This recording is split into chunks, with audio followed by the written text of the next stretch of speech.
അതെ, സമയം ഒരുപാട് വൈകി. കിടക്കണ്ടേ? എത്ര വൈകൽ ഇതൊക്കെ കാണാതെ എങ്ങനെ കിടക്കും?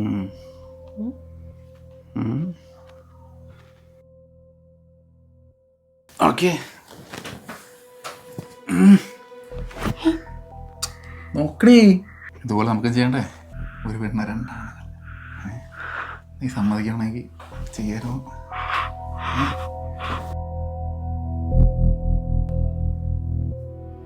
നീ ഇന്നും വന്നോ? നിനക്കെന്താടി നിന്റെ ഭർത്താവിന്റെ വീട്ടിൽ രാത്രി കിടക്കാൻ പേടിയാണോ? ആ പേടിയാ. അച്ഛൻ എന്താ ഇപ്പോ? ഇതൊന്നും അത്ര നല്ല സ്വഭാവ രീതിയല്ല മോളെ. ഇതൊന്നും എൻ്റെ ഈ വീട്ടിൽ നടക്കില്ല.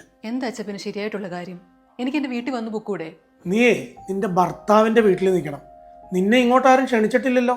എൻ്റെ വീട്ടിൽ വരാൻ ക്ഷണത്തിന്റെ ആവശ്യമൊന്നുമില്ല. എന്നെ മാത്രം എന്താ വെച്ചാൽ ആരും ഒന്നും മനസ്സിലാക്കാത്തെ? നിന്നെ ഇവിടെ ആർക്കും മനസ്സിലാക്കേണ്ട കാര്യമില്ല.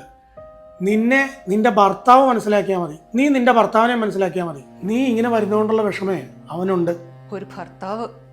എൻ്റെ വിഷമങ്ങൾ കാണാൻ ഇവിടെ ആരുമില്ല. നിനക്കവിടെ എന്ത് വിഷമമുള്ളത്? അവരെല്ലാം നിന്നെ പൊന്നു പോലെയല്ലേ നോക്കുന്നത്. നിനക്കവിടെ എന്ത് ജോലിയാണുള്ളത്? അവർ നിന്നെ കഷ്ടപ്പെടുത്തുന്നുണ്ടോ? മോളെ, ഇതുപോലൊരു ഭാഗ്യം വേറെ ഒരു പെണ്ണിനും കിട്ടൂല.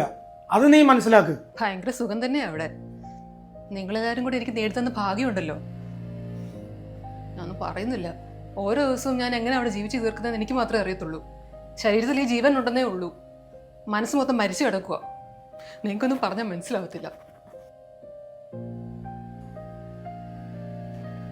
മോളെ, നീ ഒരു ഭാര്യയാണ്.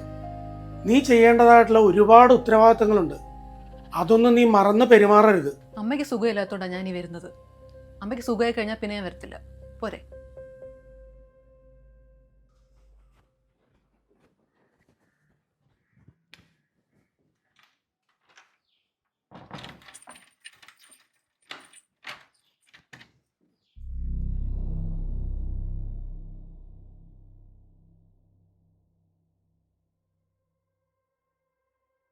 നീ ഇന്നലെ രാത്രി വീട്ടിൽ പോയല്ലേ?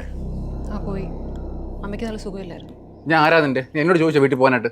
നിന്നെ കെട്ടിയതേ എൻ്റെ ബെഡ്റൂം എൻ്റെ കൂടെ കിടക്കാൻ വേണ്ടിയിട്ടാണ്, അല്ലാതെ എൻ്റെ വീട്ടിൽ പോയി എൻ്റെ തന്തയുടെ കൂടെ കിടക്കാൻ വേണ്ടിയല്ല.